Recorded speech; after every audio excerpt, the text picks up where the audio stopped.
جب 8ویں رات ہوئی تو شہرزاد نے کہنا شروع کیا۔ اس نے کہا، نوجوان جھوپڑی کے گنبد پر پیٹ کے بل لیٹا اور ان کے درمیان ہونے والی گفتگو اور معاملات اپنی آنکھوں سے دیکھ رہا تھا، اور وہ نوجوان بادشاہ کو اپنی آنکھوں دیکھا حال بیان کر رہا تھا۔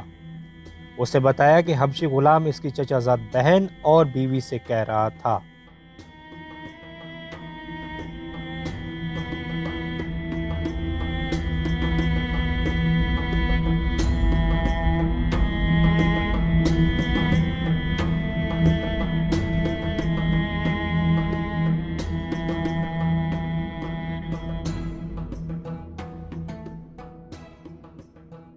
اے مردود، تو اب تک کہاں تھی؟ میرے یہاں میرے حبشی بھائی آئے ہوئے تھے، ہر ایک کے ساتھ ایک ایک لڑکی تھی۔ میں ان کے سامنے تیری وجہ سے شرمندہ ہوا، میں نے تیری وجہ سے شراب تک نہ پی۔ اس نے جواب دیا کہ اے میرے پیارے، میری آنکھ کے تارے، تجھے معلوم ہے کہ میں اپنے چچیرے بھائی کی بیوی ہوں اور مجھے اس کی صورت سے نفرت ہے۔ اگر مجھے تیرا خیال نہ ہوتا تو سارے شہر کو تباہ کر دیتی اور اس کی اینٹیں کوہکاف کے پیچھے پھینک آتی۔ غلام نے کہا، اے حرامزادی، تو جھوٹی ہے، مجھے حبشیوں کی عزت کی قسم، اگر آج کے بعد تو نے اتنی دیر لگائی تو میں تجھے منہ بھی نہیں لگاؤں گا۔ اے حرامزادی، تم میرے ساتھ آنکھ مچولی کھیلتی ہے، اے مردار، اے ذلیل ترین گوری۔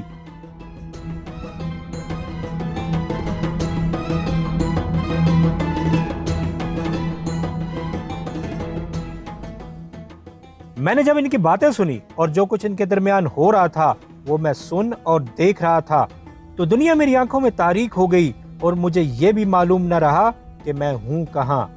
میری بیوی کھڑی اس کے آگے رو رہی تھی اور اس کی خوشامد کرتی اور غلام سے کہتی کہ اے میرے پیارے، میرے جگر پارے، اگر تو مجھ سے ناراض ہوگا تو میرا دنیا میں اور کون ہے؟ اگر تو مجھے نکال دے گا تو میں کس کے پاس جاؤں گی؟ وہ اسی طرح روتی اور گڑ گڑاتی رہی یہاں تک کہ وہ راضی ہو گیا۔ وہ خوشی کے مارے پھول گئی اور کہنے لگی کہ اے میرے آقا، تیرے پاس کوئی چیز ہے جو تیری لونڈی کھائے؟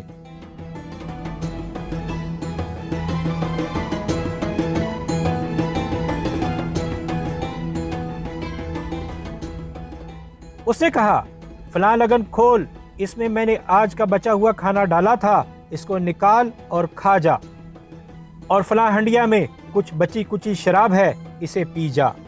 وہ اٹھی اور وہاں اسے جو کچھ بھی ملا کھا پی گئی۔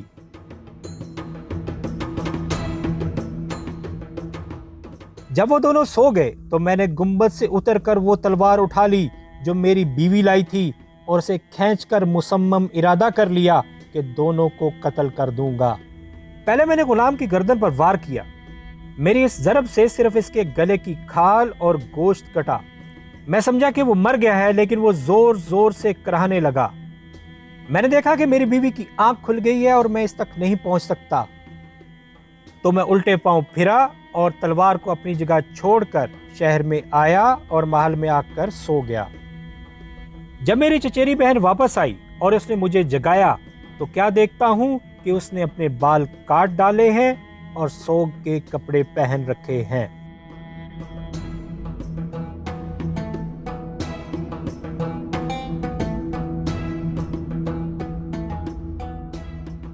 اس نے مجھ سے کہا، اے میرے چچیرے بھائی، میرے اس فعل کو برا مت مان۔ مجھے خبر ملی ہے کہ میری ماں فوت ہو گئی ہے اور میرا باپ اور ایک بھائی لڑائی میں مارے گئے ہیں، اور ایک بھائی کو بچھو نے کاٹ لیا ہے۔ اب میرا فرض ہے کہ میں روؤں اور سوگ مناؤں۔ یہ سن کر میں چپ ہو گیا اور اس سے کہا کہ جو تیرا جی چاہے کر، میں تیری مرضی کے خلاف کچھ نہیں چاہتا۔ اس نے پورا 1 سال سوگ اور رونے دھونے میں گزارا۔ سال گزرنے کے بعد اس نے مجھ سے کہا، میں چاہتی ہوں کہ محل کے اندر ایک گنبد نما مقبرہ بنواؤں اور اسے اپنے سوگ کے لیے مخصوص کر دوں اور اس کا نام غموں کا گھر رکھ دوں۔ میں نے کہا، جو تیرا جی چاہے کر۔